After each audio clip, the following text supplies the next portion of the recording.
Salut à tous et bienvenue pour la suite de cette série d'interviews VAP Expo 2022 au Paris Event Center. Je suis rejoint par mon ami Yann Kounen. Ça va Yann? Oui, ça va. C'est bizarre de t'introduire en disant Yann Kounen.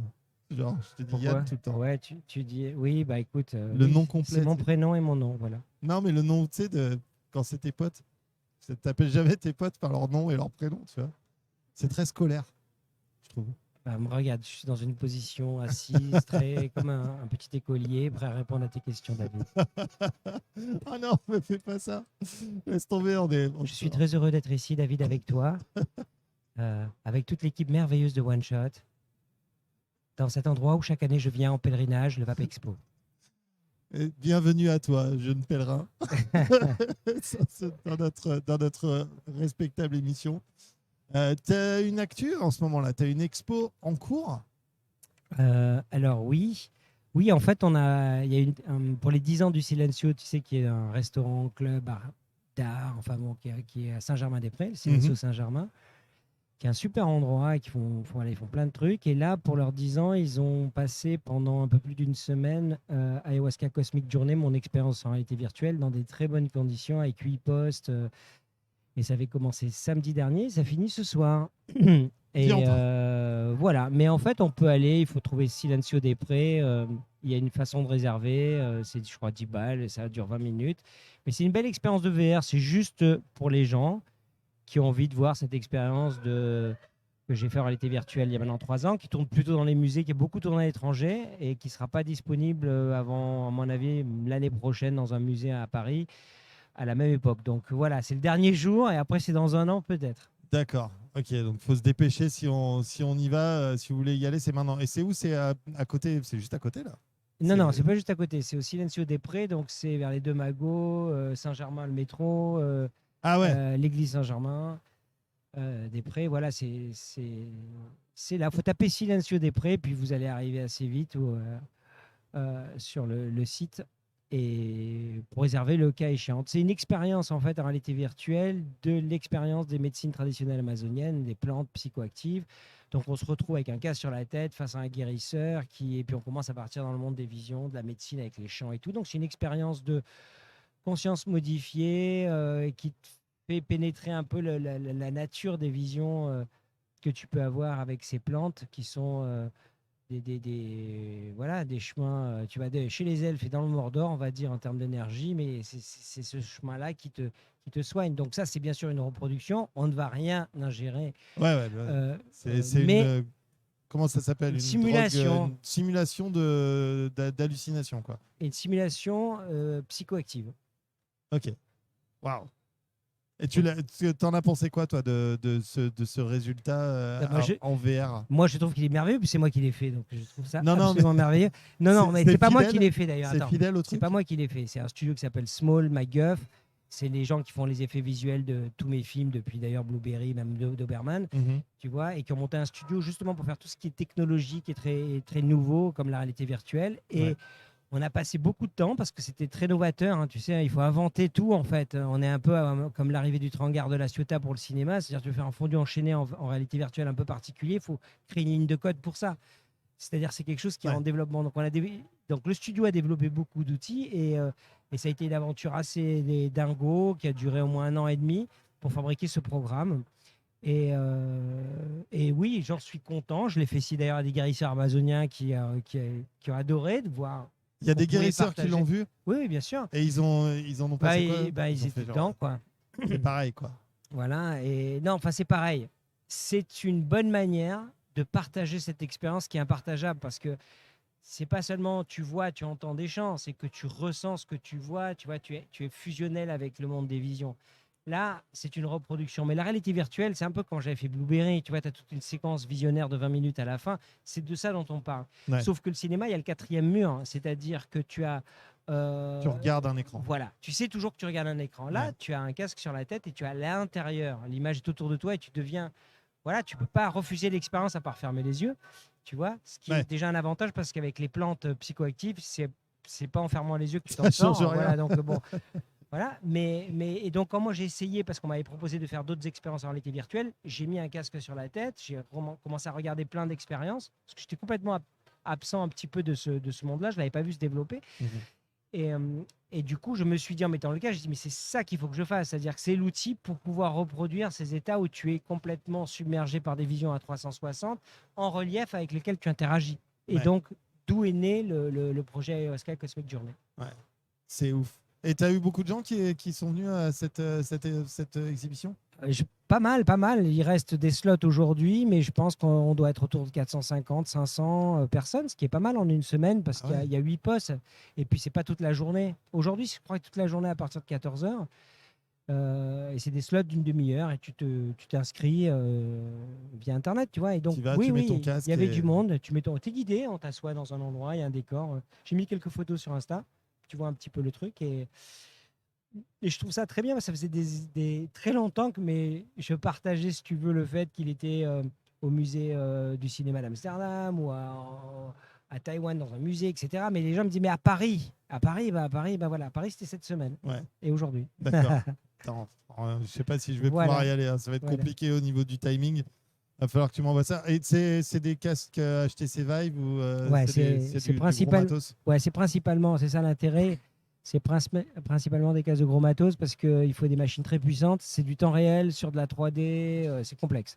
Donc il faut du matériel. C'est pas une vidéo en fait. Non, c'est pas une vidéo. C'est un truc où tu déplaces. C'est une expérience interactive.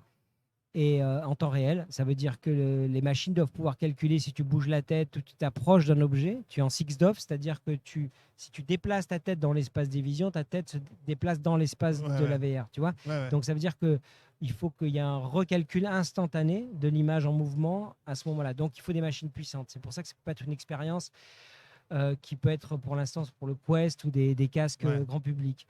Alors, il existe bien sûr, je pense qu'il est sorti sur le Quest à un moment donné, sur Oculus, il est sorti une version 360, mais ça n'a rien à voir. Ouais. Hein, Là, c'est juste une vidéo. C'est juste une vidéo dans laquelle tu ne peux pas te déplacer, mais qui a 360. Ouais. Là, tu peux te déplacer dans l'image. Wow. Et on essaye peut-être de faire, j'espère que dans le futur, on fera un portage pour les nouveaux Oculus qui permettront d'avoir sur un matériel, comment dire, moins lourd en fait, hein, enfin en termes de process, pas câblé à une grosse machine avec une carte graphique de malade, de pouvoir récupérer l'expérience, sur Steam, tu vois, et ça, je trouve ça super parce que le but avant tout, c'est que l'expérience soit vue par le plus de gens, mais dans de bonnes conditions. Ouais, c'est marrant quand même parce que toi, tu es un réalisateur de cinéma depuis belle lurette et tu t'es approprié ces nouveaux outils, quoi, qui ressemblent presque aux jeux vidéo ou à la 3D ou à la réalité virtuelle, tout ça. Ça a beaucoup changé ta vision du cinéma, ces nouveaux outils? Pas du tout. Pas du tout. Moi, mon cœur de métier, c'est de faire des longs métrages. C'est ce que j'aimerais faire. Voilà, c'est mon savoir-faire. On est des artisans quand même dans ce travail. Et en étant artisan, on a un certain savoir-faire. Et ce savoir-faire peut s'adapter à autre chose. Tu vois, parce qu'avant tout, on est des gens qui racontent des images. Alors bien sûr avec des comédiens, avec plein de professions, mais on raconte des images avec du mouvement et du son. Si tu veux, mais on peut aussi raconter des images sans mouvement, des histoires avec des images sans mouvement. J'ai sorti là récemment le 2e album de La Tour, un album de bande dessinée, tu vois. Donc là, j'ai fait le scénario et puis sur le premier tome, j'ai travaillé vraiment sur le découpage de la moitié de l'album. Mais si tu veux, et c'était au départ une série. Donc, ce que je veux dire, c'est qu'en fait, ton savoir-faire, pardon, si je dis tout ça, c'est ton savoir-faire de raconteur d'histoire. Aujourd'hui, quand tu es cinéaste ou quand tu racontes des histoires, je pense que la question, elle s'inverse. C'est-à-dire, ce n'est pas, tiens, j'ai une bonne idée, donc je vais en faire un film. C'est, tiens, j'ai cette idée-là. Cette idée-là, est-ce qu'elle serait mieux en bande dessinée, en réalité virtuelle, en réalité augmentée, en long métrage, en série télé, en mini-série, en web-série, tu vois. C'est l'idée qui va définir le format, en fait. En exposition artistique pure. Donc, du coup, j'ai l'impression qu'aujourd'hui, le monde te force à réfléchir plus comme ça, parce que c'est quand même assez dramatique la situation du cinéma français en ce moment, et du cinéma tout court, hein, avec les salles et tout, qui reste pour moi ce que j'aime, ce que voilà, c'est ma passion et ma profession. Mais de faire 3 expériences en réalité virtuelle, là j'en développe encore une autre, ça permet de faire des choses qu'on ne peut pas faire. Moi au contraire, dans la réalité virtuelle, si tu veux, ce que j'aime, c'est m'éloigner de la narration pour aller vers l'expérientiel. Parfois en cinéma, tu as tout un film qui t'amène à une séquence, tu vois, Mm. ou un morceau de film pour te faire ressentir quelque chose. C'est ça que transmet le cinéma. Il te fait vivre une expérience par procuration qui va t'enrichir dans ta perception de la nature, de ton aventure dans le monde matériel, dans la réalité, ou peut-être la définition de la réalité. Ça va t'amener des choses au niveau de tes sentiments, ça va te confronter à la mort, voilà, des choses. Ça a un rôle social aussi, mythologique, mythique, de raconter ces histoires-là, Ouais. tu vois, Mais il y a aussi des histoires qu'on peut raconter autrement. C'est-à-dire qu'on peut raconter sans raconter une histoire, mais faire vivre une expérience qui, elle, va enrichir celui qui vit cette expérience de quelque chose. Ouais. Tu vois, de quelque chose d'émotionnel, de quelque chose de carrément même organique, physique, etc. Et c'est toi qui es acteur quoi, dans l'expérience et t'es pas juste passivement en train de recevoir une histoire qu'on a écrite à l'avance en fait. C'est-à-dire que après, tu peux aller dans des histoires duquel tu es le héros et tu interagis avec l'histoire. Tu vois, c'est-à-dire qu'en fait, on est en train d'aller vers le fantasme du cinéma, mais le cinéma, peut-être que, comment dire, Le cinéma dont il vous va êtes rester, le héros quoi. voilà, Un non, peu. il va rester tel qu'il est le cinéma. Il a un savoir-faire et pour certaines choses, il y aura rien de mieux que le cinéma, comme le cinéma ne peut pas atteindre certains espaces que la littérature atteint dans l'intériorité de personnages, à te faire ressentir des choses, etc.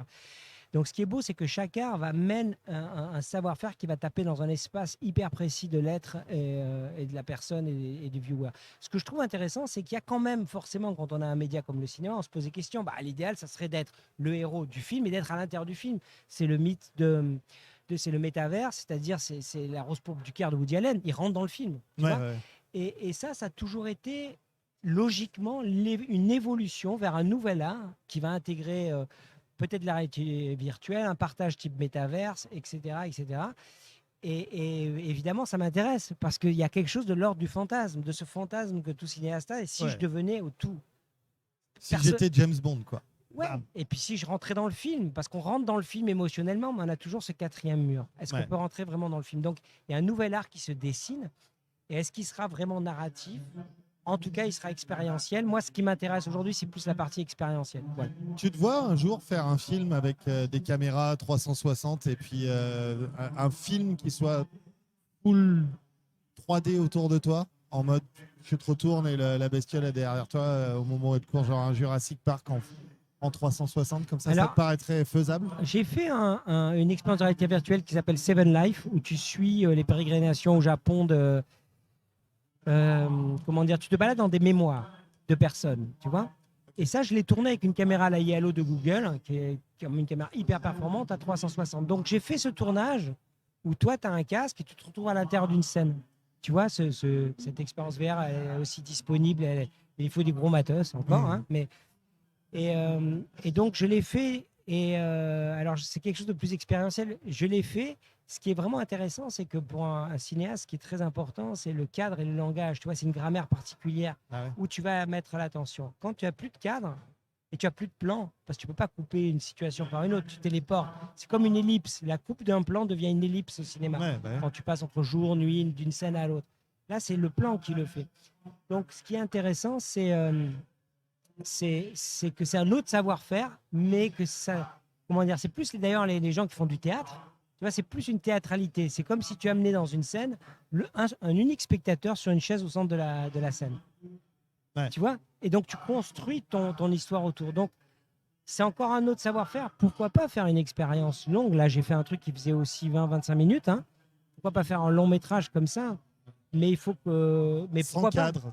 Sans cadre. Mais il faut que le sujet soit juste. Tu vois, c'est-à-dire qu'il faudrait que dans l'histoire, tu dises ça, c'est logique de le faire sans cadre. Et c'est vraiment un point de vue subjectif où je ne sais pas. Quoi, voilà. Parce que là, tu mets vraiment le spectateur au milieu du truc. Personnellement, c'est quelque chose qui me fascine. Je me dis, tu vois, peut-être un jour, on n'aura plus de cinéma avec un écran carré comme ça et on aura juste des casques avec le truc et tu iras dans une salle et ce sera. Non, complètement hallucinant. Je pense pas. Je pense qu'on aura toujours des salles. Bon, t'as toujours besoin d'un cadre quand même. Non, je pense que tu auras toujours des salles parce que le cinéma continuera d'exister. Le cinéma propose une expérience différente. Tu auras toujours le cinéma, mais tu auras autre chose. Tu vois, tu auras le cinéma et puis après, tu auras des expériences ou des films faits autrement, autre chose. Si tu veux, jamais un nouvel art, on va dire, une nouvelle façon n'a chassé l'autre. La littérature n'a pas chassé le théâtre, le cinéma n'a pas chassé la littérature et vice-versa. Ouais, Tu vois, ouais. les jeux vidéo n'ont pas tué le cinéma, et pourtant c'est la plus grande industrie aujourd'hui, beaucoup plus importante que le cinéma. Et la VR ne va pas détruire les jeux vidéo, etc. Ouais, ouais. Donc je pense que tout ça, c'est de la complexification pour toujours faire ressentir plus profondément une histoire ou un monde à des gens. Le jeu vidéo, c'est un truc qui te titille de travailler sur un jeu vidéo? Euh, non, pas dire. En fait, pas vraiment, parce que c'est tellement un monde de savoir-faire. Tu sais, tout est. Chaque fois, il faut beaucoup, beaucoup de connaissances quand tu rentres dans la fabrication pure de quelque chose. Là, j'ai un projet de faire un film d'animation, tu vois, c'est de la réalisation, c'est très proche du mien, mais c'est quand même très éloigné. C'est tout un savoir-faire que tu dois acquérir d'un coup. Et donc, le jeu vidéo, j'ai eu longtemps des idées. Et voilà, peut-être que ça se développera via une expérience de réalité virtuelle avec la dimension d'une interactivité. Si au fond, le jeu vidéo, moi, m'intéresse plus, et d'ailleurs, il y a des tas de gens du jeu vidéo qui vont vers la VR, tu vois, ça aussi, des gens qui peuvent faire des expériences, hein, parce que c'est l'interactivité. Ouais. Tu as plusieurs pôles, tu as la mise en scène de théâtre, l'interactivité, le langage aussi du cinéma.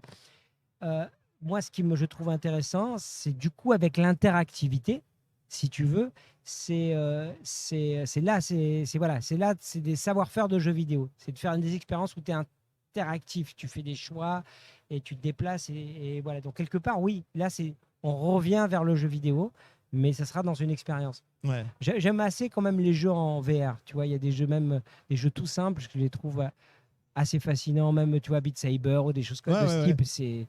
C'est assez étonnant la potentialité, mais on pourrait aller vers des choses plus complexes. C'est ça, ouais. Bah, tu vois des jeux comme The Last of Us, où tu as pas mal de jeux qui sont sortis comme ça, qui ressemblent vraiment à s'y méprendre à des films où tu vois, t'es spectateur de ce qui se passe et on te dit alors lui, est-ce que je le sauve? Est-ce que je cours là-bas pour aller machin? C'est un peu un livre dont vous êtes le héros en jeu vidéo, avec des quick time events, des trucs. Est-ce que tu as le réflexe de lui attraper la main quand la meuf elle glisse, machin? Mais je sais pas, je verrais bien une adaptation, tu vois, je sais pas, un truc un peu fou de tes univers en jeu vidéo. Il y aurait moyen de faire quelque chose d'assez fou, quoi, en prenant ces scénars-là, je pense, pour être cool. Je te vois bien faire ça, je sais pas pourquoi. Je te vois dériver lentement vers ça, tu vois, et je me dis peut-être un de ces quatre. Écoute, on verra, hein, pourquoi pas. Moi, je suis assez ouvert à plein de choses, tu vois. Je trouve que l'aventure de faire des films, c'est d'aller vers des propositions qui sont étonnantes, qui ne sont pas forcément ta zone de confort. Ouais, ouais. Faire de la VR, c'est pas T'hésites pas à en sortir de cette zone de confort, d'ailleurs. Oui, bah, je pense que c'est ce qui m'intéresse. La vie est courte et c'est bien de faire des tas de choses différentes et d'un coup d'ailleurs de découvrir en faisant pourquoi une histoire qui a priori n'est pas de ton univers résonne pour toi, tu vois. Mhm. Je pense que c'est une aventure et donc voilà, j'essaye des tas de choses. Alors forcément, quand tu fais plein de genres, de choses différentes, tu n'es pas parfait comme un facteur de clavecin qui fait, tu fais chaque fois un instrument un peu nouveau. Ouais. Donc, mais il a une sonorité particulière, mais il est forcément pas parfait parce que tu découvres un peu le genre tout en le faisant, etc. Donc Mhm. Mais mais des c'est ce fois, qui. tu apportes de la nouveauté aussi à ce genre, Écoute, avec ouais, un œil nouveau. je sais pas, moi je cherche pas d'autre chose que moi vivre une aventure et la partager avec le public par rapport à un film, à une histoire, à un moment, tu vois. Mhm. C'est ce qui m'intéresse, c'est pour ça que je fais aussi peu de choses et que je cherche et que je me diversifie aussi pour le plaisir de voilà d'explorer d'autres voies. Chaque média ou chaque façon de raconter l'histoire a ses avantages, tu vois. Dans le Ouais. cinéma, c'est l'implication émotionnelle avec les personnages, le visuel et tout, mais tu as une pression financière qui fait que tu dois rendre des comptes sur tous les choix artistiques que tu fais. Dans la bande dessinée, c'est moins fort l'implication, mais tu es totalement libre, ça coûte rien de la fabriquer vraiment. Enfin, tu vois, donc chaque chose a ses avantages et ses inconvénients, et donc voilà. Je ne sais pas avec quoi l'année prochaine, parce que je viendrai avec un nouveau truc que j'ai essayé. Ouais.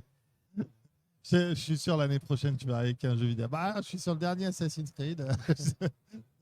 Mais ça va être cool en tout cas. Merci à toi Yann d'être passé et merci pour ce bon moment Cinoche, réalité virtuelle, tout ça. Alors moi, je m'attendais à ce qu'on parle de la vape et tout, Non. mais pas du tout. Mais en Non. tout cas, je voulais juste dire que j'étais très heureux de me retrouver là, que c'est quand même toute une histoire de ma vie.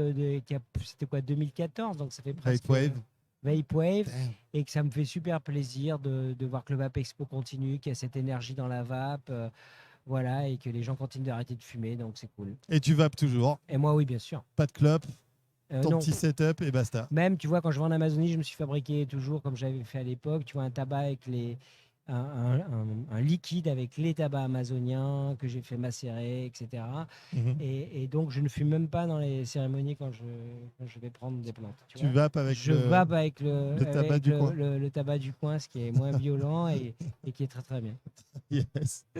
Bah, merci à toi Yann Merci à d'être toi. passé, c'est très cool et encore merci pour Vapewave. Si vous n'avez pas vu Vapewave les copains, il faut regarder Vapewave, c'est hyper important, c'est un très très beau film sur très beau film documentaire Gonzo un peu inclassable sur la vape que Yann a réalisé il y a déjà quelques années mais qui est toujours d'actualité et qui est toujours un très bon visionnage. C'est divertissant, c'est informatif, et c'est du Yann Kounen, quoi. Ce qui est rigolo, tu vois, quand je repense à cette aventure, c'est que c'était aussi l'époque qui était intéressante. Parce que Ouais. tu as l'époque aujourd'hui de la vape, ceux qui rentrent dans la vape depuis 2-3 ans, c'est un monde particulier beaucoup plus stable.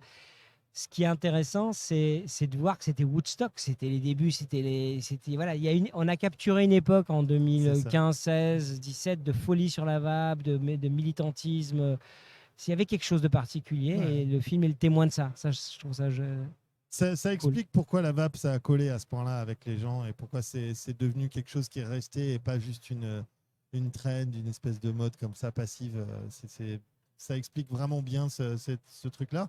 Et ça explique aussi beaucoup d'enjeux qui sont toujours d'actualité sur voilà, Big Pharma, Big Tobacco, les États, les lois, le fait que ça fait perdre beaucoup d'argent à des grosses compagnies qui ne s'intéressent pas trop que la vape existe. Donc c'est un bon visionnage. C'est toujours d'actualité. Et c'est toujours très cool à regarder. Voilà. Merci d'avoir regardé cette émission. On se retrouve très vite sur la chaîne pour d'autres interviews.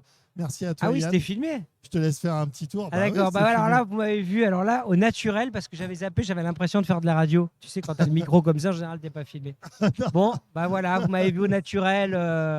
Je me concentrais juste sur ce que je disais, pas. Non, mais c'est bon, t'inquiète. C'est le plus important. Merci à vous. On se retrouve très vite. Ciao, ciao.